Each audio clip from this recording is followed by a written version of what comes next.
अब केस क्या बोल रहा है कि भैया अगर फर्म को लॉस हो जाए तो हम उस केस में हम क्या करते हैं। If the firm incus loss during the year, partners will neither be allowed any interest on capital nor any salary. ध्यान से मेरी बात को समझो, लॉस का केस है, इसको तुम इस तरीके से मैं तुमको समझा दूँ। अगर भैया हमारे पास हो गया लॉस, अगर कहानी हो गई किसकी, लॉस की, तो मैंने आपको ना दो तरीके के खर्चे समझाए। अभी मैंने आपको दो तरीके के खर्चे समझाए। एक तो खर्चा मैंने समझाया चार्ज अगेंस्ट प्रॉफिट, एक खर्चा मैंने आपको बोला जो कहाँ पर आता है, चार्ज अगेंस्ट प्रॉफिट होता है, एक होता है appropriation out of profit, appropriation out of profit. तो दो तरीके के आप खर्चे समझना। लॉस के केस में आपके पास मैंने दो तरीके के खर्चे समझाए, एक खर्चा ये, एक खर्चा है।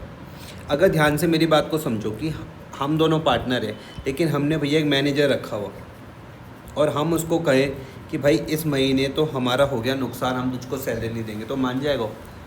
तो ऐसे खर्चे को मैं क्या बोलता हूँ, चार्ज अगेंस्ट प्रॉफिट, जिनको प्रॉफिट के होने या ना होने से कोई फ़र्क नहीं पड़ता। लेकिन अगर पार्टनर्स की सैलरी है, अगर लेकिन सैलरी है, तो भैया उसको हम तभी देंगे, पार्टनर्स को सैलरी तभी दी जाएगी जब क्या होगा, प्रॉफिट होगा। अब आई थोड़ी बहुत बात समझ में आ रहा। इसका मतलब लॉस के केस में आप इस तरीके के खर्चे तो करोगे। जैसे कि क्या था, मैनेजर की सैलरी, जैसे अभी हमने पुराने वाले केस में समझा पार्टनर्स लोन, पार्टनर्स लोन और जहाँ पर interest on loan at the rate of 6% देते हैं। हमने यहाँ पे रेंट समझा, रेंट हुआ पार्टनर। अब बच्चे ना कंफ्यूज हो जाते हैं, वो बोलते हैं कि यहाँ पर भी तो पार्टनर्स का नाम आ रहा। मैंने कहा ध्यान से मेरी बात समझो, ये पार्टनर्स को रेंट इसलिए मिल रहा है क्योंकि उसने भैया अपनी प्रॉपर्टी दे रखी है। सारी बात समझ में। इंटरेस्ट लोन 6% इसलिए दे रहे क्योंकि उसने अतिरिक्त पैसा दिया हुआ है। तब ये कहाँ पर आएंगे, चार्ज अगेंस्ट प्रॉफिट में आएंगे। लेकिन भैया पार्टनर्स की सैलरी हो गई, इंटरेस्ट ऑन कैपिटल हो गया, ये ऐसे खर्चे जो हम तभी करेंगे जब क्या होगा, प्रॉफिट होगा। अब थोड़ी सी बात समझ में आई। अच्छा, अब जो ये वाले खर्चे होते हैं आपके इस तरफ वाले खर्चे, इसको मैं क्या करता हूँ, प्रॉफिट एंड लॉस अकाउंट में डेबिट करता हूँ। इस तरफ वाले खर्चों को मैं क्या करता हूँ, profit and loss appropriation account में डेबिट करता हूँ। अब थोड़ी सी बात समझ में आई। पहले आप हमेशा ये बनाते हो फर्स्ट, फिर आप सेकंड नंबर पे ये बनाते हो। आई बात समझ में? अब तुम मुझे कहोगे कि इस केस में भी तो था, यहाँ पर इस वाले केस में भी तो था, यहाँ पर ये वाला आइटम जो हमने देखा था, कौन सा वाला, ये अक्षरा का मंथली रेंट वाला, तो तुमने यहाँ पर क्यों नहीं बनाया प्रॉफिट एंड लॉस? तो मैंने कहा क्वेश्चन ने मुझे सिर्फ क्या बोला, एप्रोप्रिएशन बनाने को कहा, इसलिए मैंने इसको यहाँ से माइनस करके दिखा दिया था। अब आई बात समझ में? अब बढ़ते हैं, ठीक है। तो कहानी चलती है भैया, लॉस के केस में वो बोल रहे हैं कि इफ़ द फर्म इनकर loss during the year, partners will neither be allowed any interest on capital not salary. ना ही उन्हें इंटरेस्ट ऑन कैपिटल मिलेगा, ना ही उन्हें क्या मिलेगी, सैलरी मिलेगी। क्लियर हो रहा? Also there is a no profit to be appropriated, तो उनके बीच में कोई प्रॉफिट बटेगा ही नहीं। As such profit and loss appropriation account will not be prepared and losses will be distributed through profit and loss account. देखो क्या क्या बातें बोली यहाँ से, देखो मुझे कौन कौन सी बातें समझ में। उन्होंने कहा कि भैया अगर हो गया लॉस, अगर हो गया लॉस, तो लॉस के केस में आपको प्रॉफिट एंड लॉस एप्रोप्रिएशन बनाने की ज़रूरत ही नहीं है। और इस लॉस को आप क्या करोगे, डायरेक्टली पार्टनर्स के बीच में यहाँ पर बांट दोगे। आ रहा समझ में? लॉस के केस में आपको प्रॉफिट एंड लॉस एप्रोप्रिएशन बनाने की ज़रूरत ही नहीं, आप यहाँ पर डायरेक्टली क्या कर दोगे, डिस्ट्रीब्यूट कर दोगे loss between the partners in their profit sharing ratio. इतनी बात आपको मेरे हिसाब से थोड़ी बहुत बात समझ में आई होगी। आ रहा समझ में? तो आपका दिमाग क्या बोल रहा है, इसका मतलब मुझे प्रॉफिट एंड लॉस एप्रोप्रिएशन में तभी बनाऊंगा जब क्या होगा, प्रॉफिट होगा। भाई इलस्ट्रेशन नंबर में 19 आपके साथ डिस्कस कर रहा हूँ, करना आपने खुद है। 19 में देखो क्या बात कही गई, आपके पास दो पार्टनर है, ए और बी आपके पास पार्टनर है। अब आपको यहाँ तक पढ़ते हुए कोई दिक्कत नहीं आएगी। 1 अप्रैल 2023 की बात है, उनकी जो कैपिटल है वो थी 3 लाख रुपए और 2 लाख रुपए। इसका मतलब ए की कैपिटल है भैया 3 लाख रुपए और बी की कैपिटल है भाई कितनी, 2 लाख रुपए। On 1 October 2023 A granted a loan of ₹50,000 to the firm. A ने लोन दिया फर्म को, यहाँ पे कंफ्यूज मत हो ना, ए ने क्या करा, लोन दिया किसको, फर्म को। कितने रुपए का, 50,000 रुपीज़ का। और हमेशा आप डेट का ध्यान में रखोगे क्योंकि इसी डेट से हम इंटरेस्ट ऑन लोन को हम कैलकुलेट करते हैं। आ रहा समझ में, क्योंकि इसी डेट से हम लोग क्या करते हैं, इंटरेस्ट ऑन लोन को कैलकुलेट करते हैं। B had allowed the firm to use his property for the business for a monthly rent of 10,000। B ने बोला कि भैया आप मेरी क्या करना, फर्म को कहा आप मेरी प्रॉपर्टी यूज़ कर लो और मुझको मंथली रेंट दे देना, कितना, 10,000 रुपीज़। अब आप मुझे बताओ जो मंथली रेंट है, क्या मैं इसको चार्ज अगेंस्ट प्रॉफिट बोल सकता हूँ इस मंथली रेंट को? ठीक है, ये तो इस तरीके का खर्चा है जो भैया प्रॉफिट हो चाहे लॉस हमको देना ही देना है। समझ में आए? अब इस बंदे को भी, जिसने ए ने जो फर्म को लोन दिया था, इसको भी तो कम से कम 6% के हिसाब से देना ही है, अगर कुछ ना कहा गया हो तो। आगे हम पढ़ के देखते हैं।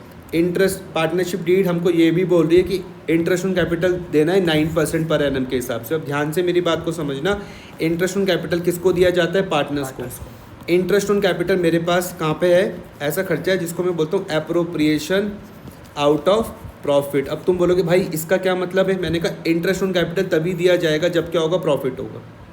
अब बी को क्या मिलेगी, सैलरी मिलेगी 1 लाख रुपए की, ये भी तभी दी जाएगी जब क्या होगा भैया, प्रॉफिट होगा। क्लियर हो रही बात या नहीं हो रही? ये 2 पॉइंट, ये जो आपको इंटरेस्ट ऑन कैपिटल वाला दिख रहा है, ये तभी दोगे जब प्रॉफिट होगा। बी को भैया सैलरी दोगे तभी दोगे जब क्या होगा, प्रॉफिट होगा। लेकिन उस साल एक दिक्कत हो गई, फर्म को क्या हो गया भैया, लॉस हो गया। फर्म को क्या हो गया, लॉस हो गया भाई साहब। तो जब फर्म को लॉस होगा तो हम ये कैपिटल भी नहीं देंगे, इंटरेस्ट ऑन कैपिटल भी नहीं देंगे और इसको हम सैलरी भी नहीं देंगे, लेकिन ये तो देने पड़ेंगे। इसको 6% के हिसाब से इंटरेस्ट ऑन लोन तो देना पड़ेगा, ये रेंट भी देना पड़ेगा। आ रहा समझ में? क्योंकि ये दोनों आइटम मैंने काहे के बताए, चार्ज अगेंस्ट प्रॉफिट। अब थोड़ी बहुत समझ में आ रही? अब मैंने यहाँ पर क्या बताया था, इफ़ देयर इज़ ये यहाँ पे लिखा हुआ there is no profit to be appropriated का मतलब होता है पार्टनर्स के बीच में बंटना। As such profit and loss appropriation will not be prepared and losses will be distributed through profit and loss account. आ रहा समझ में? अब देखना हम क्या बना रहे, ये बुक्स है किसकी, ए और बी की। क्या बना रहे हो, प्रॉफिट एंड लॉस अकाउंट बना रहे हो। एन माइनस सारे खर्चे यहाँ पर, इनकम एंड गेन सारे आपके यहाँ पर। क्लियर हो रहा? फॉर द ईयर एंडेड 31 मार्च 2024। ध्यान से यहाँ पर समझो, पहले ही आपके पास लॉस है। आप बोलोगे ये कहाँ से है, मैंने कहा क्वेश्चन ने दे रखा। ये 28,000 रुपीज़ का लॉस तो क्वेश्चन ने दिया हुआ ना, तो टू बैलेंस ब्रॉट डाउन हो गया। नेट लॉस ब्रॉट फॉरवर्ड, जो उस साल का जो लॉस होगा वो मैंने लिख दिया 28,500 का। क्लियर हो रहा? साथ में जो रेंट है 1,20, ये आपको समझ में आया होगा या नहीं आया? रेंट कैसे आया? ये देखो यहाँ पर ये रेंट था 10,000 रुपये प्रति मंथ, तो मैंने लिख दिया 10,000 गुणा 12। नहीं आया समझ में? हाँ। पक्का? ये 28,500 समझ में आया? ये लॉस समझ में आया? इंटरेस्ट ऑन लोन तो ये तो देना ही है 6% के हिसाब से। कितना था भाई वो, 50,000 अक्टूबर को दिया था। अक्टूबर, नवंबर, दिसंबर, जनवरी, फरवरी, मार्च, तो 6 महीने का। तो भाई मैं यहाँ पर कर दूँगा 50,000 मल्टीप्लाई बाय 6% मल्टीप्लाई बाय 6/12। क्या पहले मुझको बताओ, आपको 50,000 समझ में आया जो लोन की अमाउंट है?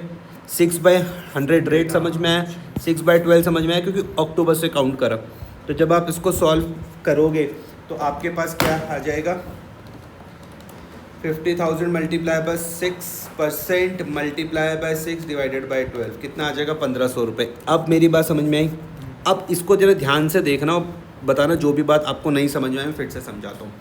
हमने क्या बनाया, प्रॉफिट एंड लॉस अकाउंट बनाया। सबसे पहले मैंने क्या लिखा, लॉस लिखा। फिर मैंने क्या लिख दिया, रेंट लिख दिया। ये भी खर्चा है। ये कौन बना रहा, फर्म बना रही है। आ रहा समझ में? फर्म ने क्या करा, लॉस हो गया, लेकिन भैया रेंट तो देना पड़ेगा ना। ये आया समझ में?